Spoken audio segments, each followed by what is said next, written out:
Hello everyone! Since I've seen many players get stuck on what they want to make in the factory, I've put together this complete guide covering progression for every stage of your factory: early game, mid-game, and endgame. Let's get started. So to start off on early game, your factory should focus on these three core items: Origo Crust, Amethyst Parts, and Buckcapuses. You should produce enough of these to completely fill your region's depot. And why are these so important? Origo Crust and Amethyst Parts are used to build early factory buildings. They are also useful for exploration and accumulating stock builds. These materials remain important even in later regions like wooling, so you should always have a large stockpile, so best to get one early.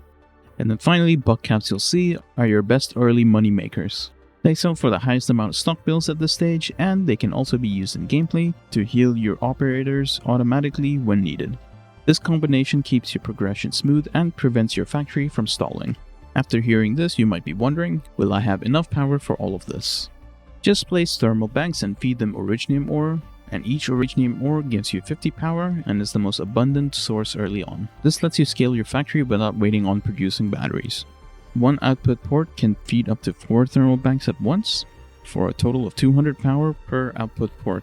I recommend not investing in green batteries too early. They require amethyst ore, which is a universally scarce resource, and far more valuable making items like bug capsules and stockpiling parts. For now, use originium ore as fuel and save amethyst parts for growth. Next up, here are the blueprints for early game factories. For Origo Crust factory blueprint, for amethyst parts factory blueprint, and for bug capsule C and B layouts. I also added a bonus early thermal bank setup using originium ore. With these running, your early game will become much more stable and hassle-free. However, there is one system you should be checking often, especially when building. The AIC report is like a control panel for your factories. You should regularly use the AIC report, which is the pause menu to the AIC report. This screen is a comprehensive report on how your factory is doing, both currently and at max potential. Here's what each section means. Product info, simple to understand, it's a quick info on what item you're looking at. The yield usage curve. This is a quick visualization graph on how much you are producing and how much you are using. Current data, what your base is producing and consuming right now, and theoretical data, the theoretical maximum production and consumption your setup could reach if everything were perfect. The most important comparison is the current versus theoretical. Ideally, your current output should be matching the theoretical output, as it means your base is running at maximum efficiency. If this is not the case, it is usually because you either have a bottleneck of raw resources like ore, or you're not inputting enough resources into your building to run at max efficiency. Before expanding or changing anything, and while expanding, it is always useful to check this screen. If you ignore it, you might end up with a bottleneck, where you'll risk wasting precious time and resources without knowing exactly why. With this foundation in place, it is time for us to move into mid-game.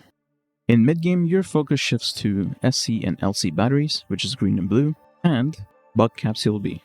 As mentioned earlier, green batteries will consume your precious limited amethyst, and by mid-game, you should have a decent source of ferrium, allowing you to move your amethyst supply away from bug capsules and over to batteries and power.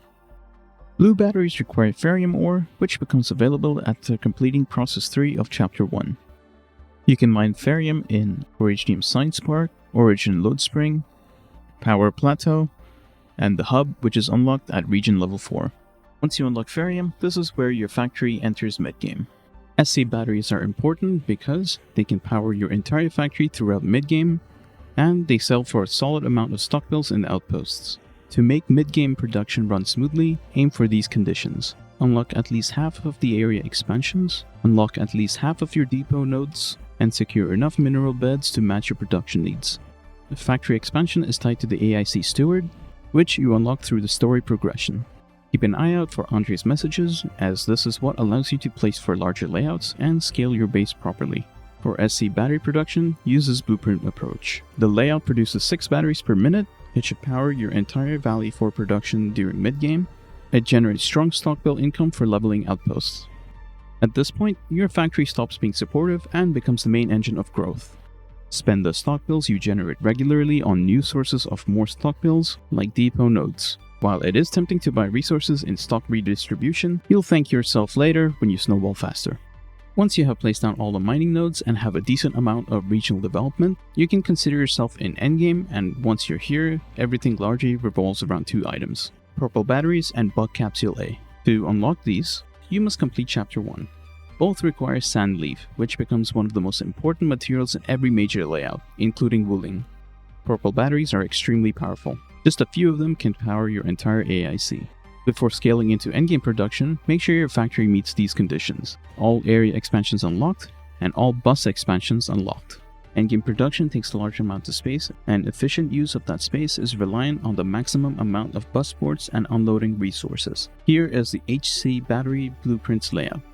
The layout produces 6 batteries per minute. This alone can power your entire valley for production. Remove any extra thermal banks if you no longer need extra power. Add sand leaf to the plant factory, as this layout is self-sustaining and still keeps one infinity plant running to match the demand. While purple items sells for 70 bills each, Buckcapsule A is one of the highest value items for stock bills because of how little of it you consume outside of healing needs, unlike batteries. For this layout, the factory produces 6 Buckcapsule A per minute. Just like HC batteries, add sand leaf and you're good to go, except this time also add buck flour to the side seed pickers. At this point, you can further optimize your base without producing extra items. You cannot fill your entire base with purple item production, but you can absolutely produce lower tier items to make an extra profit. Due to the amount of buildings you need to craft, it is also useful in the endgame to consider making things like Origro crust, amethyst parts, and ferrum parts, and other items for making buildings, especially with wooling around the corner. If you guys want, you can come join my server where I and the community will be sharing blueprints for you to use to maximize your base efficiency. The link will be in the description and the comments. The next video will focus entirely on wooling region blueprints with new systems and limitations. Wooling deserves its own deep dive. If this video helped you, don't forget to subscribe, leave a like, and drop a comment. If you have any questions, I'll be happy to answer. Thanks for watching and have a wonderful day.